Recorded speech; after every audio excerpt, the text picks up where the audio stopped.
hello guys! Welcome to our vlog again. So may napanood ako kay Alex Gonzaga. Nagki-crave siya ng Krispy Kreme. Yung trending ngayon, yung niluluto. So ito na nga guys, meron tayong Krispy Kreme dito. Pero isa lang gagamitin natin. Ayan. Lutuin natin. Tingnan natin kung ano yung lasa. Kasi pag niluto siya daw, crunchy siya. So tingnan natin. So let's go! Go with me! Ayan na, binaliktad na natin. Ay, yung other side naman para hindi masunog. Excited na ako, matikman. Kayo ba? Oh, di ba? Ayan na, sana wag masunog. Ayan. Kasi nakita ko din kamay kay sunog eh. So, ayan na guys. Oh, di ba? Naluto na natin. Ah, sana wag masunog. So, this is it guys. Oh, di ba?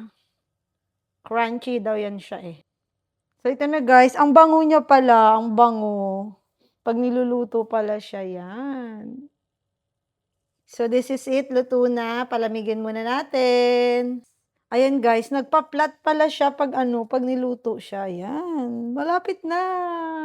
Okay guys. This is it. Naluto na natin. Pero palamigin muna natin ng konti. Kasi mahirap naman kagatin pag mainit.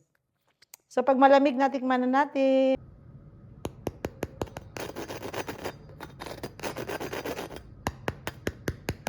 Natin.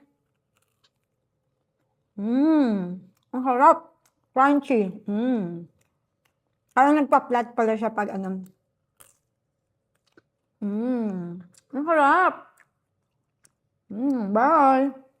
Guys, that's it for today's video kasi maliligo na ako. Di pa ako naliligo. Bye.